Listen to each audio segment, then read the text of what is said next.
Al regresar de mis vacaciones, abrí la puerta de mi habitación y me quedé helado. Mi suegro estaba tirado en mi cama, usando mis gafas como si aquel fuera su trono. Mi nuera, que siempre había fingido gratitud, me dijo con frialdad: «Él necesita espacio, así que muévete al sótano».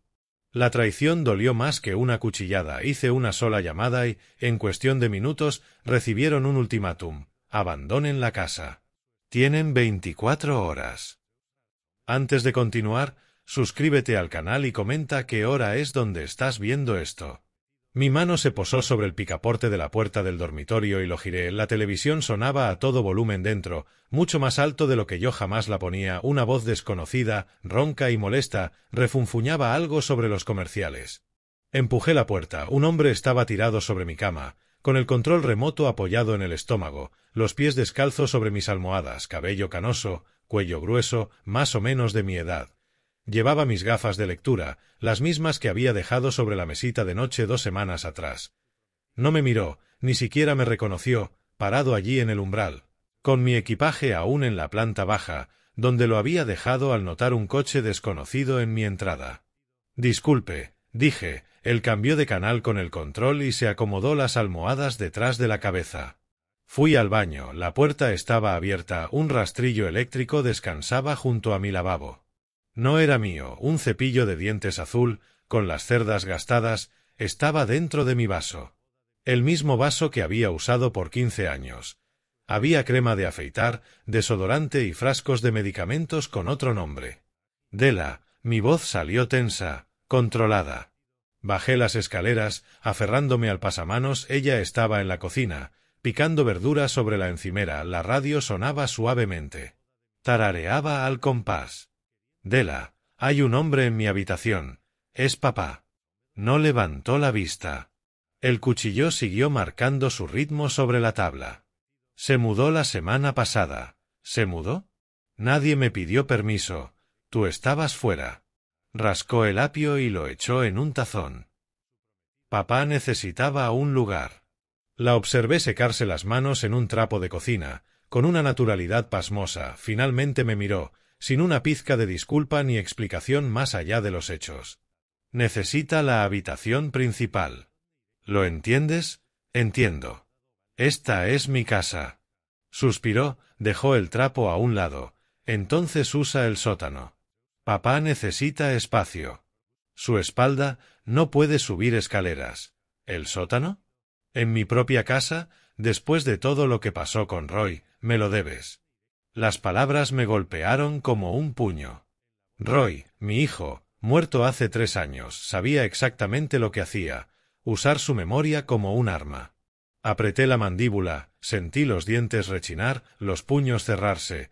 «Lo hablaremos. No hay nada que hablar». Tomó el cuchillo otra vez. «Está decidido». Me alejé por el pasillo hasta mi oficina, el único espacio que aún sentía mío. Cerré la puerta y me apoyé contra ella. El título de propiedad estaba donde siempre, en mi archivador. Lo saqué y lo extendí sobre el escritorio. Mi nombre: Calvin James Wallace. Mi dirección: mi casa, comprada hace 23 años. Pagada hace 12 mía. Detrás de la puerta escuché los pasos pesados de Stuart bajando las escaleras, el refrigerador abriéndose. El tintineo del hielo en un vaso, el sonido inconfundible del tapón de mi botella de whisky, el crujido de mi sillón reclinable al acomodarse. Dela llevaba viviendo aquí 5 años, mes a mes, pagando $300. Le ofrecí quedársela después de que Roy murió, cuando dijo que no podía pagar su apartamento temporal, había prometido. Solo hasta que se estabilizara. 5 años de temporal.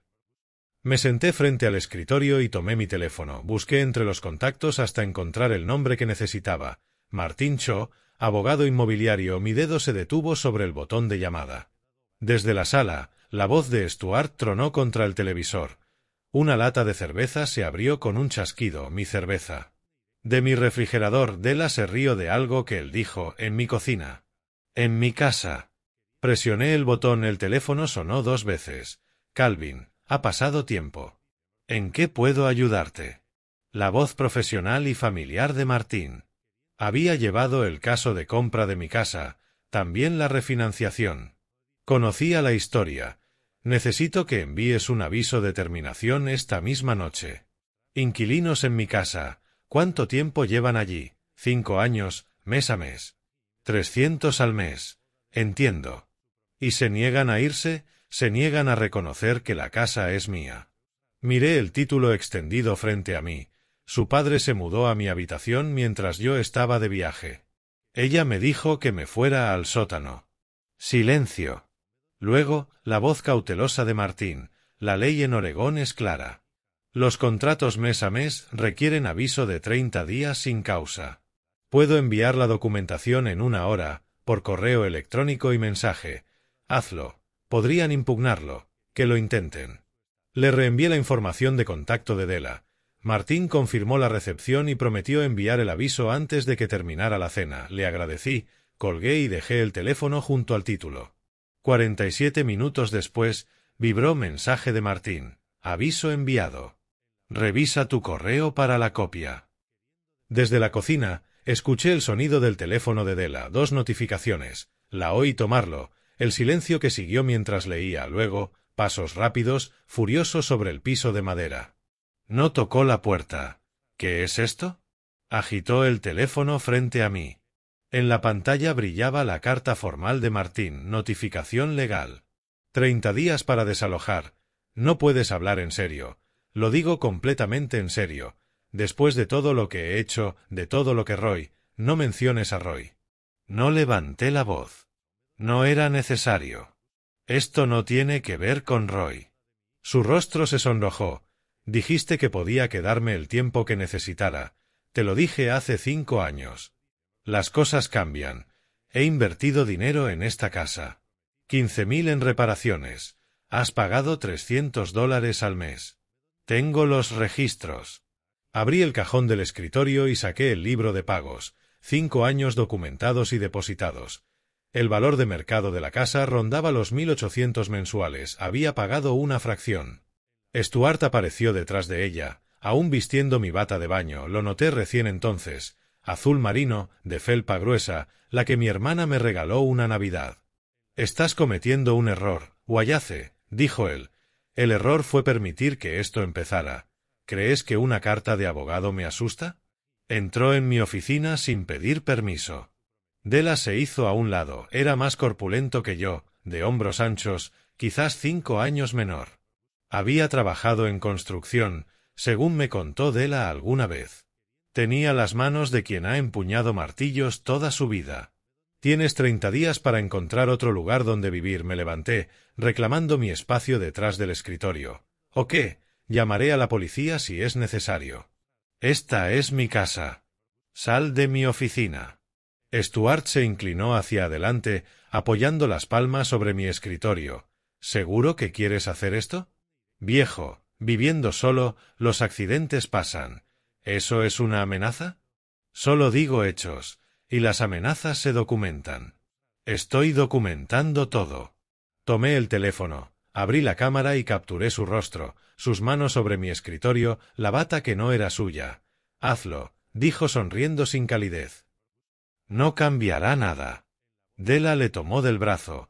Vamos, papá. Me miró desde la puerta. Te arrepentirás de esto. Todo el mundo sabrá cómo tratas a la familia.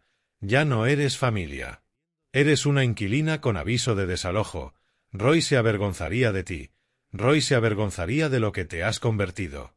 Sal de mi oficina. La puerta se cerró de golpe. Los oí en la sala, voces bajas, furiosas, planeando algo. No me importó. Subí a mi dormitorio. Ahora el dormitorio de Stuart, temporalmente. Fotografié su ropa en mi closet, sus zapatos donde antes estaban los míos, los frascos de medicina sobre mi lavabo, cada objeto, cada invasión, con hora y fecha. En la oficina creé una nueva carpeta, documentación de desalojo, subí las fotos, imprimí una segunda copia del título de propiedad, tomé notas. 15 de junio de 2025. 7:43 de la tarde. Aviso de terminación enviado. Plazo. 15 de julio de 2025. Amenaza de Stuart documentada. Esa noche dormí en la habitación de invitados, mi propia habitación de invitados. En mi propia casa. A través de la pared escuché la televisión de Stuart, el volumen alto, intencionado, la voz aguda de Della. Creían que esto era negociable. Que cedería como antes. Todas esas veces que fui demasiado comprensivo. Programé la alarma del teléfono a las 6 de la mañana, había más que documentar, más evidencia que reunir. 30 días parecían mucho tiempo. No lo eran, era tiempo de preparación. El despertador sonó a las 6. Apenas había dormido, la televisión de Stuart había estado encendida hasta pasadas las 2, el volumen deliberado, tomé el teléfono de la mesita, la pantalla aún mostraba las fotos de anoche, su rastrillo, sus artículos, las pruebas. Reuní mis cosas y me dirigí al baño de invitados. Desde el pasillo se escuchaba el agua corriendo en mi ducha. Stuart, usando mi jabón, mis toallas. No toqué la puerta. No lo enfrenté. Documentar era más útil que discutir. En la cocina, Della servía café, levantó la vista apenas al verme entrar. ¿Tuviste tiempo de buscar opciones de vivienda? Preguntó, se rió. ¿Opciones de vivienda, Calvin? No voy a ninguna parte. El aviso era serio. 30 días. Solo fue una carta de abogado. No significa nada. Significa exactamente lo que dice. Ya veremos. Tomé mi taza de viaje y salí. La biblioteca abría a las 9. Podría trabajar allí. Durante los días siguientes, Stuart refinó su hostigamiento. Noche 3. La música comenzó a las 11:30. Un bajo pesado que hacía vibrar las paredes del cuarto de invitados. Golpeé su puerta pasada la medianoche. Stuart, es tarde, abrió a medias. La música retumbaba detrás. ¿Qué pasa? La música. Bájala. Estoy en mi habitación. Puedo hacer lo que quiera. Esta es mi casa. Ten respeto, sonrió. ¿Tu casa?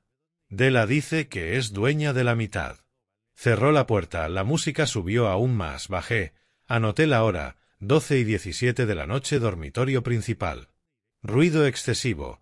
Grabé un vídeo mostrando la hora y el volumen. Lo añadí al archivo. Día 6. El incidente del estacionamiento. Al llegar, su camioneta bloqueaba mi cochera. Él estaba en el porche, fumando. Stuart, estás bloqueando mi garaje. No hay lugar en la calle. Este es mi camino de entrada. Mueve tu camioneta. Hazme moverla.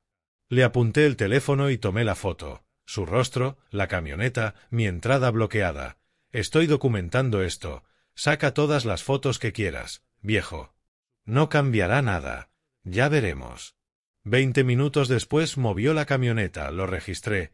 Día 6, 4:35 de la tarde. Entrada bloqueada.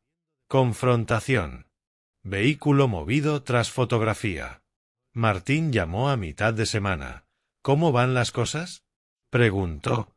Peor. Hostigamiento constante. Documenta todo. Fotos, horas, descripciones. Ya lo hago. Tengo 40 incidentes registrados. Perfecto. Muestra un patrón de conducta. Continúa. ¿Cuánto hasta proceder legalmente? Si no desocupan en la fecha límite, presentamos la demanda inmediatamente. Empecé a pasar más tiempo fuera. Cafés, la biblioteca, el restaurante del barrio intentaban que me fuera de mi propia casa, pero no les daría ese gusto. Día 8. Escuché a Della hablando con una vecina en el jardín delantero, lo bastante alto como para oírla desde la ventana abierta. Después de todo lo que he hecho por esta casa, ¿cómo que he hecho? Preguntó la señora Chen, curiosa. He pagado reparaciones, mejoras, miles de dólares. Salí. Eso no es cierto, dije. Della se volvió hacia la vecina. ¿Ves cómo me trata? Después de todo lo de Roy. Me alejé, anotando. Declaraciones falsas a vecinos sobre aportes económicos. Testigos presentes. 25 de junio, 10 días desde el aviso. Esa noche revisé mi correo. Asunto, respuesta oficial a la terminación. Abrí el archivo. Cada línea era una mentira. Acuerdo verbal de residencia vitalicia. Contribuciones financieras de más de $15000. Derecho legal de ocupación por mejoras al inmueble. Mentiras completas. Se lo reenvié a Martín con una nota. Tal como esperábamos, me llamó al poco tiempo. Lo leí. Es bueno para nosotros. ¿Bueno? Está mintiendo. Y podemos demostrarlo. Registros bancarios, cheques cancelados, título de propiedad. Entonces, ¿qué sigue? Presentar la demanda de desalojo. ¿Puedes venir el viernes? Ahí estaré. Esa misma noche, Stuart me enfrentó en mi oficina. Me encontró revisando mi hoja de registro. 43 incidentes, 67 fotografías, cada correo. ¿Qué es con tantas fotos? Documentando daños y violaciones. Eso es acoso. Podría denunciarte. ¿Denunciarme por fotografiar mi propia propiedad? Se acercó al escritorio. Lo estás tomando personal. Se volvió personal cuando te mudaste a mi dormitorio. Cuidado, Wallace. Levanté el teléfono entre nosotros. Repite eso, esta vez frente a la cámara. Se fue murmurando algo que no alcancé a entender. Añadí el incidente a mi registro. Amenaza verbal. Intento de intimidación. Se retiró cuando empecé a grabar. Durante las siguientes 2 noches, me dediqué a organizar todo. Creé una línea de tiempo cruzada con los extractos bancarios, los impuestos de propiedad que había pagado, un préstamo, los servicios públicos a mi nombre, la hipoteca que había pagado durante 23 años.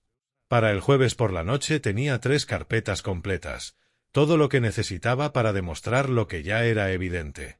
Me senté en mi oficina en casa, el único espacio que todavía sentía como mío, y revisé el calendario.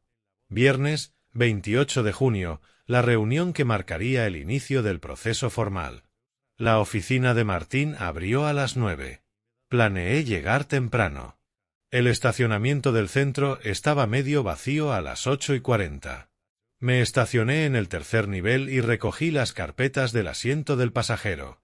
Mi mano tocó la escritura de la propiedad sobre la carpeta superior. Sólida, real, mía. La oficina de Martín Cho ocupaba el tercer piso de un edificio profesional modesto. Puerta de vidrio, letras limpias, Martín Cho, Derecho Inmobiliario. La recepcionista levantó la vista al entrar. Señor Wallace, Martín lo espera. Pase directamente. Martín se levantó al entrar y extendió la mano. Espacio profesional, nada de lujo.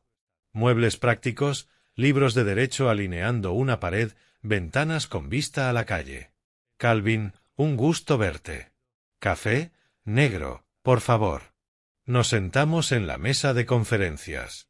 Extendí las 3 carpetas frente a él. Documentos de la propiedad, registros de renta, registros de incidentes. Martín tomó primero la escritura de la propiedad. Empecemos con la propiedad. La examinó cuidadosamente. Fecha de compra 1987, hipoteca saldada en 2013. Mi nombre únicamente en el título. Sin ambigüedades. Y el arreglo de renta mes a mes desde el inicio. Abrí la segunda carpeta. 5 años de pagos de renta, $300 al mes. Sin contrato escrito más allá de la cantidad. Eso nos ayuda. Sin contrato escrito, el proceso de desalojo es más sencillo. Sacó el registro de incidentes y revisó cada entrada. 43 violaciones documentadas, quejas por ruido, daños a la propiedad, acoso, todo fotografiado y fechado. Luego tomó el correo electrónico de Della, lo leyó lentamente y anotó márgenes. Acuerdo de residencia de por vida. Afirma que es una fabricación completa. No existe tal acuerdo. ¿Tienes algo por escrito que pueda prestarse a confusión? Nada. Ofrecí alojamiento temporal después de la muerte de mi hijo. Ha estado aquí 5 años. Eso es todo. Martín asintió y abrió su computadora. Esto es lo que sigue. Presentamos una demanda por recuperación de posesión ante la corte. ¿Cuánto tarda eso? La presentación es hoy. La audiencia se programará en unas 3 semanas aproximadamente. Si el juez falla a tu favor, se le ordenará desalojar inmediatamente. Si no cumple, lo hará el sheriff. Bien. Mostró la pantalla de su computadora, el formulario legal parcialmente completado. Debo ser transparente respecto a los costos. La presentación ante la corte cuesta $283, y tus honorarios, $3.200 de anticipo. Cubre preparación, audiencia, seguimiento, correspondencia. Total inicial, $3.500. Puede aumentar si ella se opone agresivamente, pero es improbable dado los hechos. Pensé en los números, 5 años a $300 al mes, $18.000. La renta de mercado habría sido $2.400 mensuales, $144.000. Había perdido más de $125.000 en ingresos potenciales. $3.500 para recuperar mi casa parecía razonable. Hagámoslo. Martín escribió mientras yo proporcionaba la información, nombres, fechas, direcciones. Imprimió el borrador de la demanda y me lo pasó. Revisé cada línea. Demandante, Calvin James Wallace; demandada, Della Wallace; ocupante adicional, Stuart Morrison; motivo, terminación de arrendamiento mes a mes; negativa a desocupar tras notificación. Firmé donde correspondía y Martín fue testigo. Esto lo autorizaba a representarme y presentar la demanda. ¿Cuándo se le notifica? El sheriff se la entregará en 3 a 5 días. Saqué mi chequera del bolsillo de la chaqueta, escribí cuidadosamente el cheque de $3.483, lo firmé y se lo entregué. Cada centavo valió la pena para recuperar mi casa. Martín emitió un recibo en papel membretado del despacho y firmamos el acuerdo de retención. Luego subió los documentos escaneados al sistema de e-filing de Oregon. Confirmación en pantalla. Listo. Pronto sería notificada. De regreso en casa, revisaba la queja presentada cuando vi un vehículo del sheriff entrando a la entrada. Observé desde la ventana cómo un oficial uniformado se acercaba a la puerta. Tocó. Della respondió. ¿Della Wallace? Sí, esto es una citación y demanda. Procedimiento de desalojo. Debe responder. Tomó los documentos, los leyó, cambió su expresión. Primero sorpresa, luego algo más cercano al pánico. Llamó a Stuart. 5 minutos después, golpe fuerte en la puerta de mi oficina. Calvin. Abre esta puerta. Abrí. Ella agitaba los papeles frente a mí. ¿Qué es esto? Una demanda. Procedimiento de desalojo. Se negó a irse después del aviso de 30 días. Tiene fecha de audiencia, 18 de julio. Su voz se elevó. ¿A dónde se supone que debemos ir? Nos estás echando. Tuvieron 30 días de aviso. Se negaron. Toda comunicación ahora es a través de mi abogado. Cerré la puerta, la aseguré. Escuché cómo se alejaba, respirando con fuerza. Esa noche, a través de las paredes, la escuché al teléfono. Necesito ayuda con un caso de desalojo. No, soy la inquilina. Él es el propietario. Pero tengo derechos. He vivido aquí 5 años. Más tarde, Stuart intentó su rutina de intimidación. Me encontró en la cocina preparando té. Cometiste un gran error, Wallace. El único error fue permitir que te mudaras. La casa es mía. Estás invadiendo. Se alejó, menos confiado que antes. La citación lo había hecho real. Los días siguientes trajeron un silencio extraño. Stuart dejó la música nocturna, Della no golpeaba puertas, mantenían voces bajas detrás de puertas cerradas. Yo seguía documentando, aunque había menos que registrar. El calendario marcaba el 18 de julio en rojo, contábamos los días. A principios de julio, la calma era falsa. La casa parecía suspendida, esperando el 18. Revisaba mi evidencia cada mañana. Escritura, 5 años de depósitos de renta, facturas de contratistas. El caso parecía sencillo. Inquilina se niega a salir, propietario va a corte, simple. El 3 de julio llegó un sobre con membrete oficial de la corte, demanda contraria. Della afirmaba que le prometí residencia de por vida tras la muerte de Roy Wallace y que había pagado $15.000 en mejoras. Todo mentira. Llamé a Martín. Martín, recibí la contrademanda. No es inesperado. ¿Qué reclama? Que le prometí la casa y que pagó $15.000 en mejoras. Completamente falso. Cada reparación salió de tus cuentas. Lo probaremos. Pasé la tarde revisando archivos en mi oficina. Extractos bancarios de 7 años, facturas de contratistas, todos los pagos documentados. Fotografié cada documento y elaboré una hoja de cálculo, cruzando fechas con los pagos de Della. $18.000 en 5 años. no un centavo más. Sus 15.000 en mejoras eran falsos. Martín llamó esa noche. Esto es bueno para nosotros.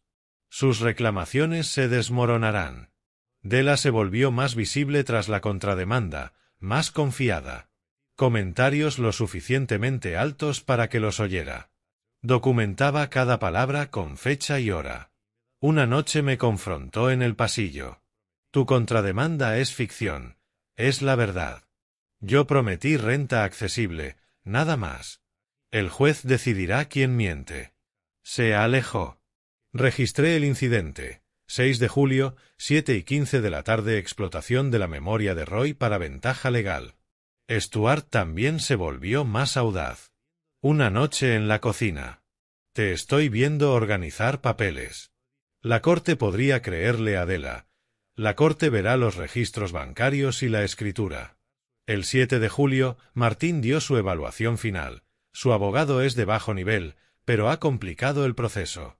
Más preguntas, más testimonios. Puedo manejarlo. Ataquen tu credibilidad.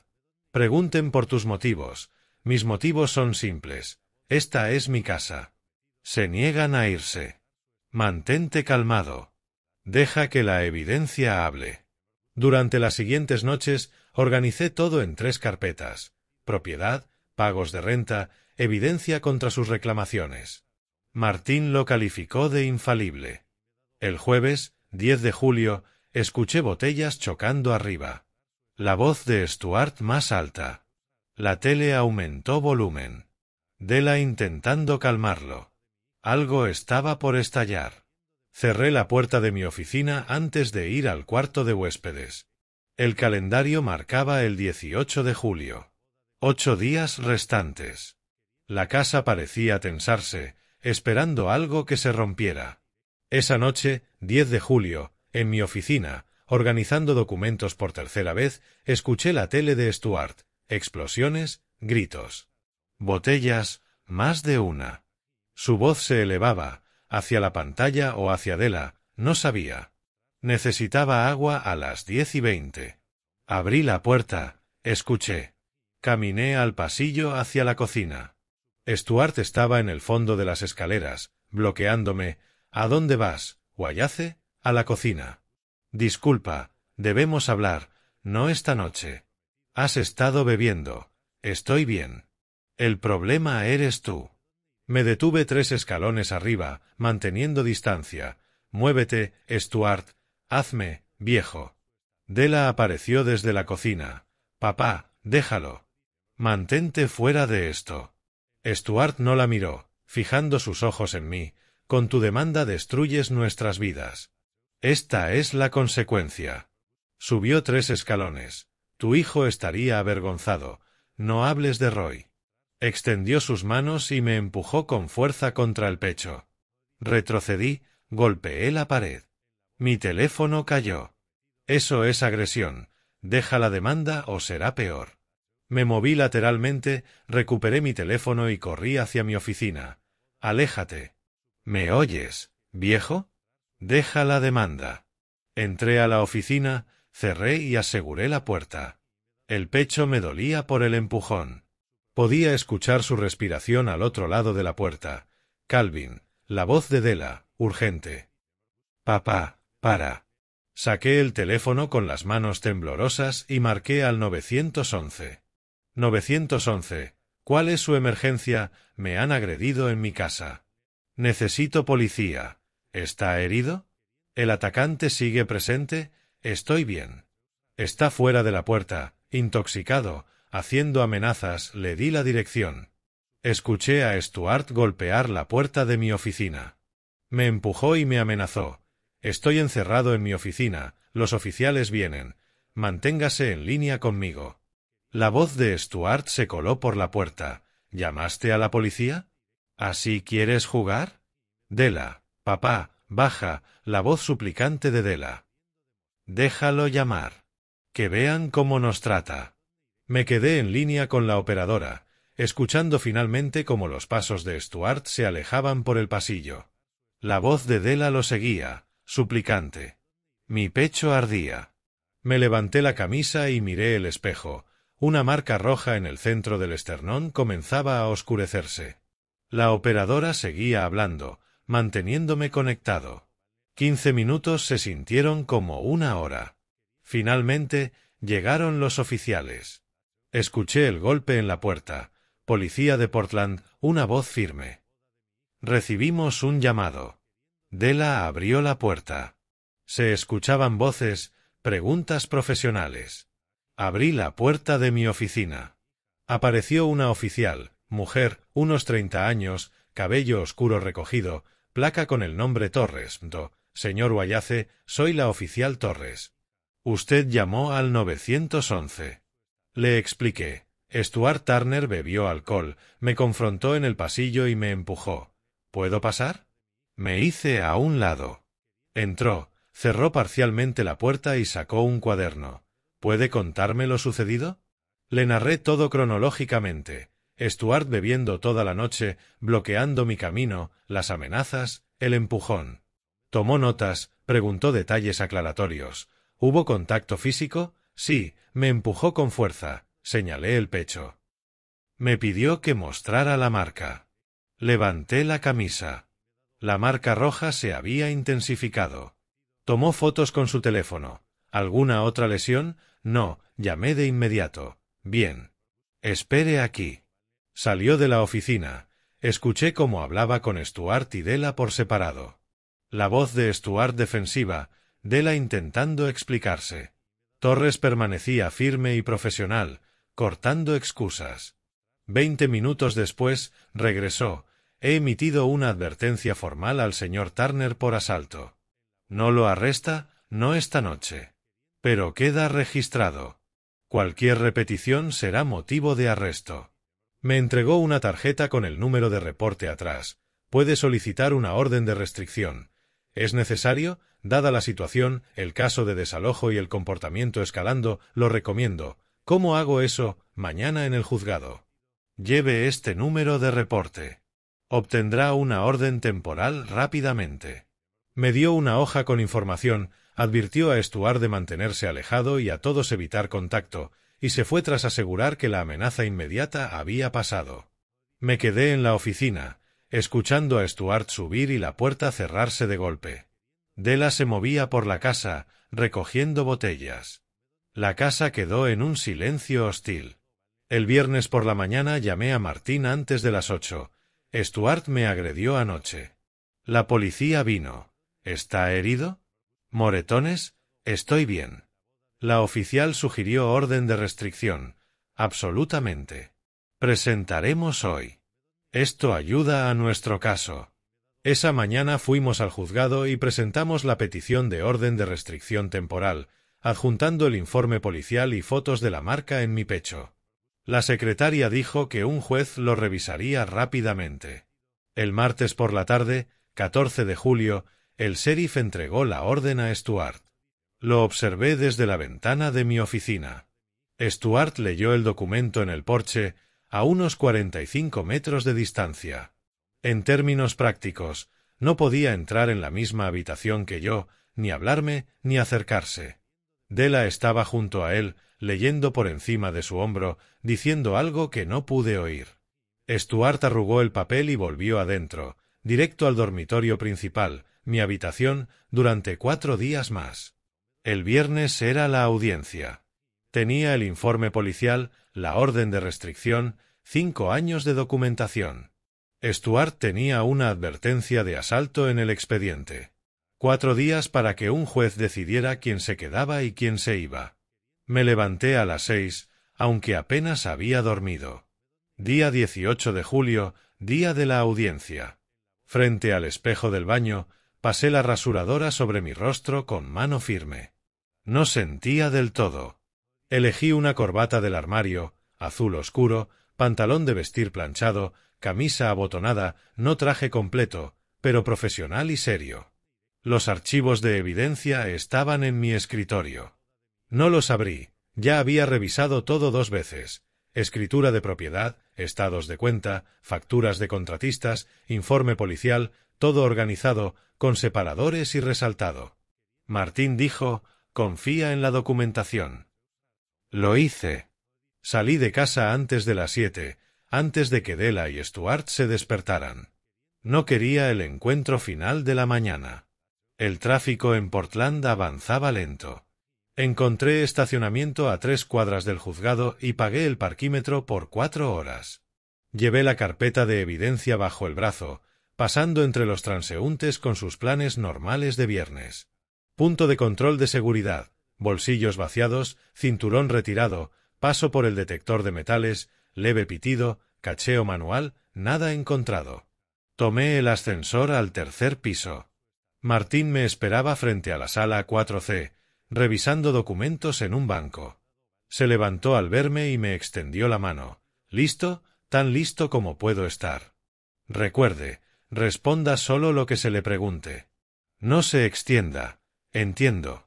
El escritor intentará mostrarlo como cruel. No se defienda emocionalmente. Apego a los hechos. Exacto. La evidencia habla por sí sola. Del otro lado del pasillo, Della apareció con Stuart y un hombre desconocido.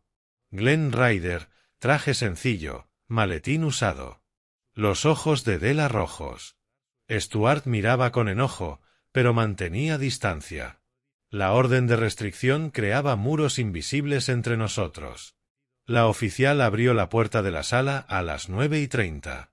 Nos ubicamos, Martín y yo a la derecha, Della, Stuart y Ryder a la izquierda.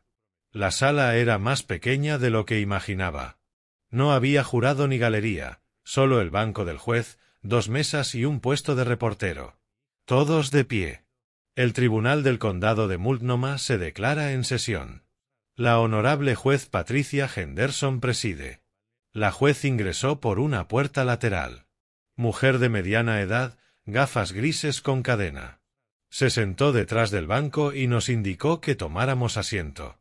Caso 25, CB Twin 47, Wallace vs. Turner. ¿Ambas partes listas para proceder? Listo, su señoría, Martín, confiado. Listo, su señoría, Ryder, menos seguro. Martín se puso de pie. Su señoría, este es un caso de desalojo directo. El señor Wallace es propietario del inmueble en 4267 Southeast Morrison Street desde 1987. La señora Turner residió como inquilina mes a mes durante 5 años, pagando $300 mensuales. Se le entregó aviso de 30 días el 15 de junio y se negó a desocupar. Estamos aquí para hacer cumplir los derechos de propiedad. Ryder tomó la palabra. Su señoría, este caso involucra más que propiedad. La señora Turner es viuda del hijo fallecido del señor Wallace. Se le prometió seguridad tras su pérdida y contribuyó sustancialmente al mantenimiento. Desalojarla violaría principios de justicia y obligaciones familiares. La juez tomó notas y luego miró a Martín. Veamos la evidencia. Martín presentó los archivos de manera metódica.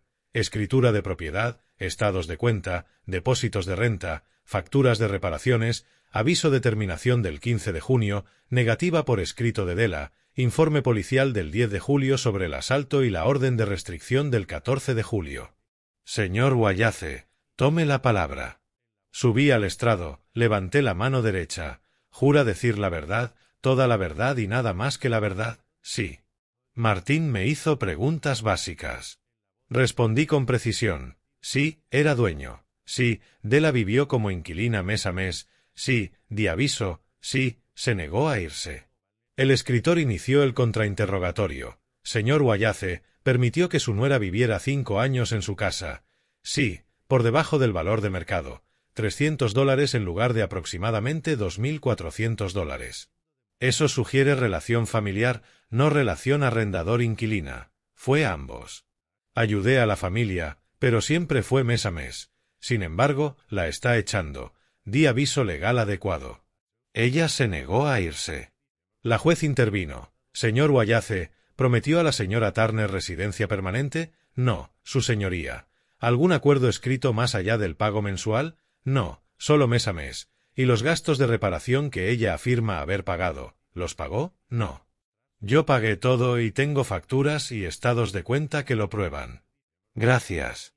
Puede retirarse. Della subió al estrado. Ryder la guió. Lloró al mencionar a Roy. Afirmó que le prometí la casa mientras necesitara vivir allí. Alegó $15,000 en mejoras, pero no mostró recibos.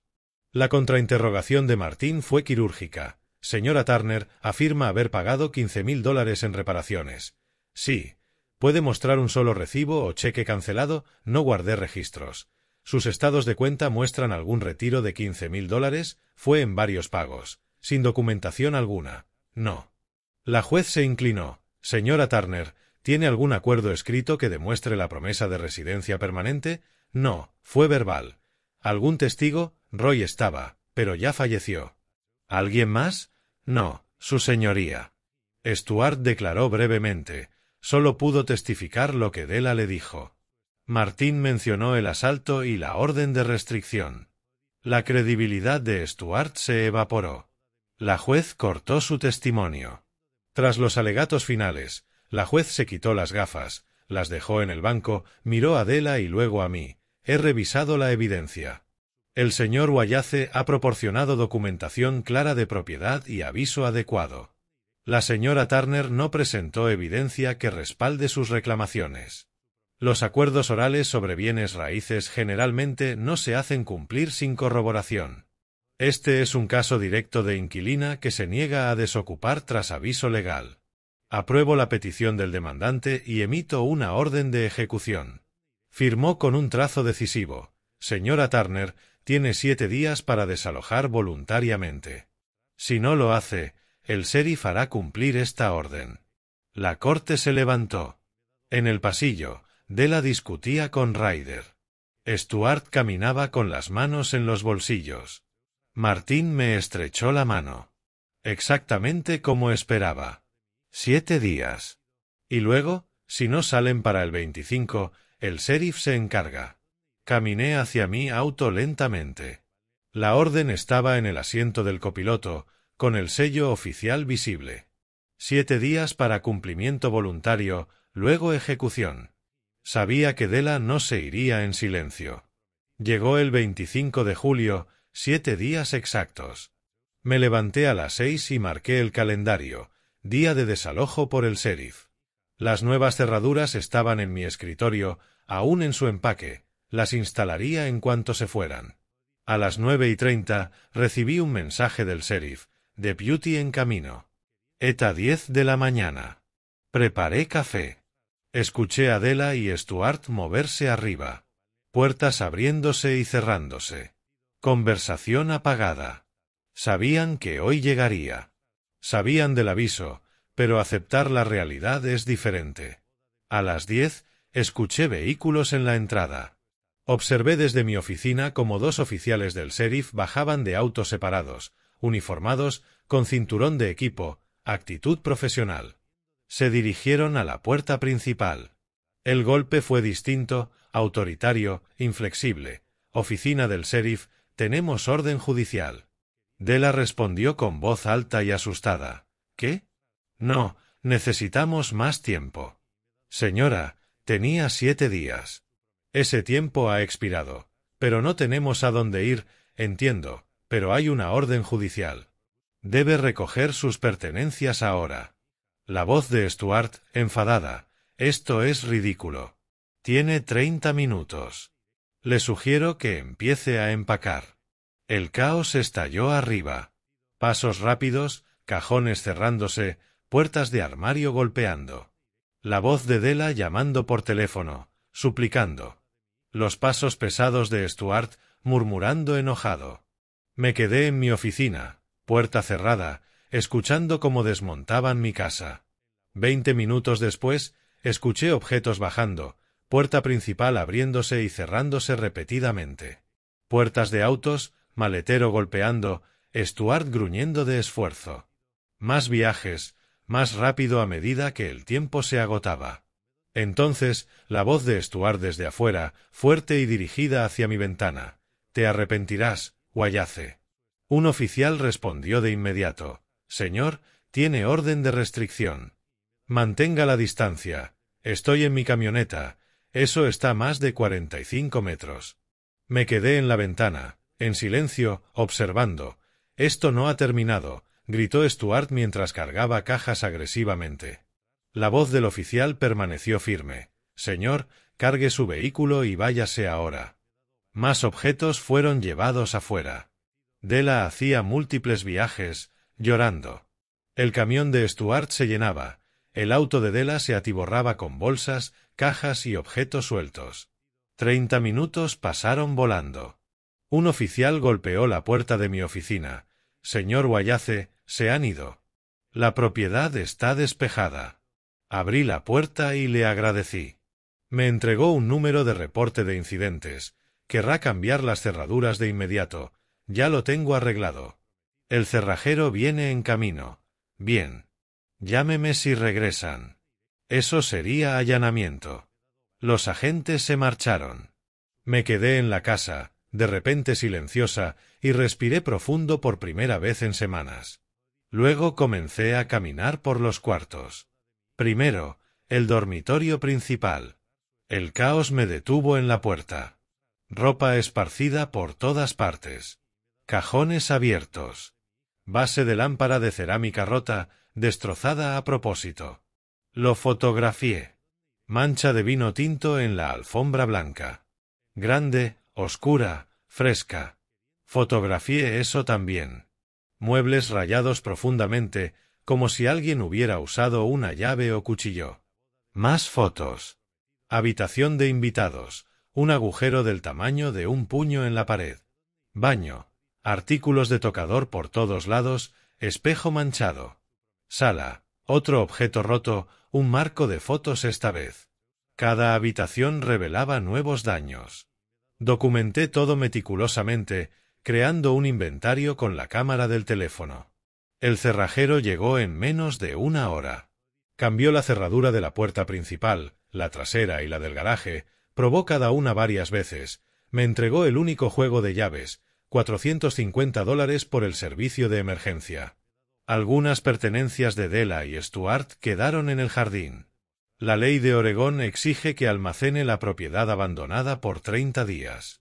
Fotografié los objetos, los trasladé temporalmente al garaje y enviaré un aviso formal para su recogida, cubriéndome legalmente. Esa tarde, me paré en la puerta del dormitorio principal y revisé lo que quedaba, la lámpara rota en la basura, la mancha de vino cubierta con toallas hasta limpieza profesional, el tocador rayado esperando reparación, nuevas cerraduras en cada puerta, cada ventana abierta al aire del verano. Ya había enviado las fotos de los daños a Martín. Presentaría una demanda civil, $3.800 en daños documentados, más 5 años de renta por debajo del mercado. $2.100 de diferencia mensual, más de $126.000 en total. Las cifras me dejaron atónito, pero la casa estaba en silencio. Sus llaves ya no funcionaban. Recorrí sala, comedor, cocina, cada habitación mía de nuevo, vacía de amenazas, vacía de enojo. Coloqué mi ropa de nuevo en el armario principal mientras el sol se ponía. Cada camisa, cada pantalón, reclamando el espacio que Stuart había ocupado. La habitación de invitados quedó vacía. Mi refugio temporal ya no era necesario.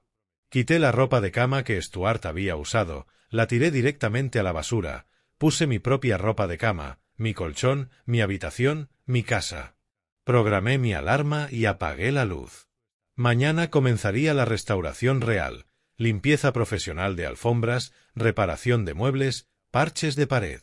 Esta noche solo necesitaba dormir en mi cama, en mi habitación, en mi casa. El calendario mostraba el 25 de julio, marcado y tachado. La próxima semana, Martín presentaría la demanda civil. Otra audiencia, más pruebas, pero eso era asunto del futuro. Esta noche, estaba en casa. 3 semanas después del desalojo, me senté en la mesa del comedor con las facturas de reparación sobre la superficie. Limpieza de alfombra, $600, restauración de muebles, $800, reparación y pintura de paredes, $300, lámpara rota, arreglos menores, limpieza profesional, total $3.800. Pero ese no era el costo completo. Abrí una hoja de cálculo que Martín me ayudó a crear. Renta de mercado de mi casa, $2.400 mensuales. Lo que Della realmente pagó, $300. Diferencia, $2.100 por mes. Solo en el último año, siendo conservador, había perdido $25.200. Mi teléfono sonó. Martín, he sumado todo, $3.800 en reparaciones y la diferencia de renta. Ella pagó $300 al mes. La renta de mercado era $2.400, así que perdiste $21.100 cada mes. ¿Sobre cuánto tiempo quieres reclamar? Solo el último año. No quiero parecer codicioso. 12 meses a $2.100, $25.200, más las reparaciones y mis honorarios superaban $36.000. Podemos presentar demanda por esa cantidad. Tengo documentación de todo. Martín presentó la demanda civil el 5 de agosto, daños a la propiedad y enriquecimiento injusto por renta por debajo del mercado. Costos legales totales, $36.800. El sheriff notificó a Della 3 días después. Audiencia programada para el 15 de agosto. ¿Y si no se presenta? Pregunté a Martín durante nuestra reunión de preparación. Entonces obtenemos un fallo por incumplimiento, ganancia automática. Parece demasiado fácil. Fue debidamente notificada. Si decide no defenderse, es su problema. Y luego, ¿cómo cobro realmente? Varias opciones. La retención de salario es la más efectiva. Sacan directamente del sueldo un 25% cada mes hasta saldar la deuda. Llegó el 15 de agosto. Martín y yo nos sentamos en la mesa del demandante en una sala más pequeña que antes.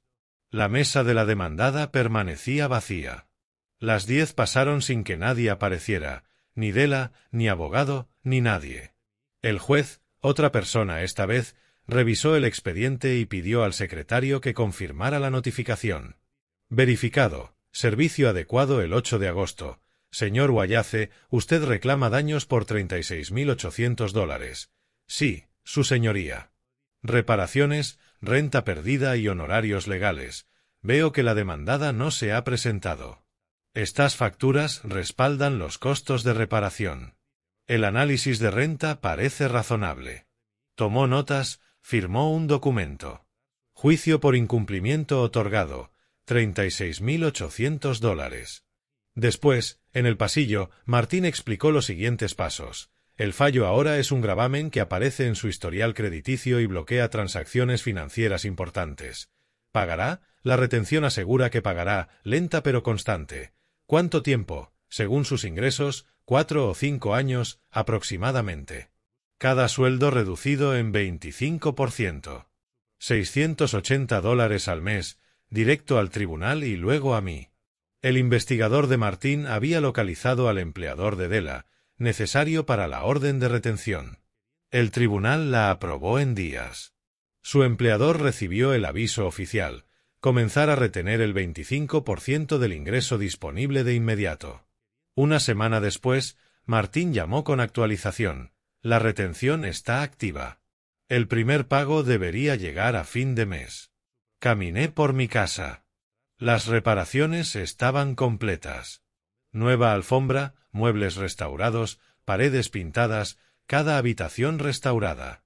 Esa tarde, una pareja joven llamó a la puerta. Profesores de Reed College, interesados en mi anuncio de renta. Excelentes referencias, empleo estable, crédito impecable. Hablamos una hora. Les mostré la propiedad, expliqué expectativas, entregué formularios de solicitud, $2.200 al mes, primer mes, último mes y depósito, contrato escrito, mínimo 1 año. Justo para este barrio, dijo el esposo. Necesitaré referencias, verificación de crédito, empleo, antecedentes completos. La esposa sonrió. Profesional como arrendador, lo apreciamos. Firmaron el contrato 3 días después. Fecha de mudanza, 28 de agosto. Por conversación casual, supe dónde habían aterrizado Della y Stuart. Un pequeño apartamento cerca de la 82ª Avenue, $1.600 mensuales, más de 5 veces lo que pagaban antes. Con la retención de $680 de cada sueldo, las finanzas estaban ajustadas. Stuart culpaba a Della, ella se sentía abrumada. Consecuencias naturales. No me sentí triunfante ni vengativo. Me sentí restaurado. Todo estaba bien otra vez. Dañaron mi propiedad, vivieron muy por debajo del precio de mercado, me obligaron a acciones legales costosas. Ahora pagaban los costos reales. El sistema funcionó tal como debía. Martín envió el resumen final. Caso cerrado, fallo ingresado, retención activa, gravamen registrado. Pagos automáticos. Vigente 10 años, renovable si no se paga. La pagaría hasta sus 40 años. Esa noche saqué mis herramientas de diseño. No las usaba desde hacía meses. Extendí papel de arquitectura sobre el escritorio. La oficina necesitaba renovación, mejor iluminación, estantes nuevos. Comencé a dibujar, perdiéndome en el trabajo creativo familiar. El primer pago de retención llegaría pronto, $680, el primero de muchos. No era fortuna, pero prueba tangible. Los límites importan, la ley protege si se usa correctamente, la bondad sin consecuencias solo habilita abusos. Apoyé el lápiz y miré alrededor. Mi oficina, mi espacio, mi casa, mis reglas. Mañana nuevos inquilinos se mudarían. Personas profesionales pagando precio justo, contratos escritos, todo documentado. Esta vez, lo había hecho bien desde el principio. 28 de agosto, tarde de verano, cálida sin ser sofocante. Revisaba el correo cuando encontré un sobre del Tribunal del Condado de Multnomah. Lo abrí. Cheque dentro, $680, primer pago de aproximadamente 54. No era gran cantidad, pero sí prueba tangible. Las acciones tienen consecuencias, la justicia funciona si se sigue el procedimiento. Recorrí la casa. Dormitorio principal mejor que en años, pintura fresca, alfombra limpia, pertenencias organizadas. Habitación de invitados reparada, pared lisa. Sala de estar restaurada. Cocina impecable. A las 10, los nuevos inquilinos llegaron. Profesores jóvenes. Les entregué llaves y documentación final. Bienvenidos. Soy Calvin Wallace, propietario. Encantados de estar aquí, dijo la esposa. La casa es hermosa. Gracias. Aquí están sus llaves y copia del contrato. Explicamos electricidad, triturador de basura, contactos de emergencia. Profesional, correcto, como deben ser las relaciones arrendador-inquilino. Mis números en el contrato, si algo necesita atención, dije, esto es su hogar ahora. Respetaré su privacidad. Apreciamos un arrendador profesional, respondió la esposa. Los dejé instalarse y conduje 3 millas de regreso a mi casa. La propiedad alquilada ahora generaba $2,200 mensuales, precio justo para ambos. Mi casa pagada, tranquila, mía. Esa noche, mi teléfono sonó. Un amigo que no había escuchado en semanas. ¿Entonces se terminó todo? Sí. La casa nuevamente alquilada. Nuevos inquilinos. Idela pagando lo que debe. 25% de cada sueldo durante años. No es mi responsabilidad, son las consecuencias de sus elecciones. ¿Me siento reivindicado? Consideré la pregunta, me siento restaurado, las cosas vuelven a estar bien. Más tarde, en mi oficina, con papeles de boceto, planeé la renovación, mejor iluminación, estantes, quizá un tragaluz. El lápiz mecánico se movía con precisión. 30 años de trabajo arquitectónico y aún encontraba satisfacción en líneas limpias y diseño práctico. El teléfono vibró, mensaje de Martín. Retención procesada con éxito, automática de ahora en adelante. Felicidades por cerrar el capítulo. Guardé el teléfono y retomé los bocetos. La retención continuaría unos 4 años y medio. $680 mensuales, recordatorio de consecuencias y responsabilidad, no mi objetivo, sino resultado necesario. Mi objetivo había sido recuperar mi casa, establecer límites, dejar de ser pisoteado. Desde la ventana, el sol filtrándose entre los árboles, verano terminando, otoño acercándose. Calendario, 28 de agosto. En 3 días comenzaría septiembre, pero el conflicto que definió mi verano había terminado. Pensé en Roy a veces. ¿Qué habría pensado de todo esto? ¿Habría querido que Della se quedara indefinidamente pagando casi nada, aprovechándose? No. Roy era justo, entendería límites. Cuidar a alguien no significa aceptar abuso. Ayudar no requiere sacrificar dignidad. Ayudé a Della 5 años cobrando $300 en lugar de $2.400, ahorrándole más de $125.000. Eso era ayuda, generosidad. Ella lo confundió con debilidad, asumió que continuaría para siempre, trajo a su padre a mi dormitorio sin pedir permiso, se negó a irse cuando se le pidió, mintió en la corte sobre reparaciones que nunca pagó. Esas fueron sus elecciones. La retención, el fallo, las consecuencias resultaron de sus elecciones, no de las mías. No sentí venganza, no sentí triunfo. Me sentí en paz. La lección era simple, la bondad es fuerza, pero los límites son necesarios. Documentar protege a todos. Usar el sistema legal correctamente funciona, y defenderse no es crueldad, es supervivencia. Terminé el boceto preliminar y dejé el lápiz. Mañana empezaría la renovación real, nuevos focos, estantes, pequeñas mejoras para hacer este espacio verdaderamente mío. Afuera, los grillos iniciaban su coro vespertino. La casa se instaló en silencio cómodo. Sin tensión, sin enojo, solo tranquilidad. Caminé al dormitorio principal, mi habitación de nuevo, me cambié a ropa cómoda, preparé la cena en mi cocina, comí en mi mesa, miré televisión en la sala. Rutina normal. Más tarde, en la cama con un libro que llevaba meses queriendo leer, me permití un momento de satisfacción. No por las dificultades de Della, no sentí placer por eso, sino por la restauración, los límites, la justicia que provino de seguir los procedimientos correctos. La retención duraría años. Los nuevos inquilinos, esperemos que se quedaran más tiempo. La vida continuaría con sus complicaciones usuales, pero este capítulo, este conflicto específico, estaba resuelto. Aprendí algo valioso. Se puede ser amable sin ser un felpudo, generoso sin ser explotado, perdonar sin ser tonto. Los límites no son crueldad, son claridad.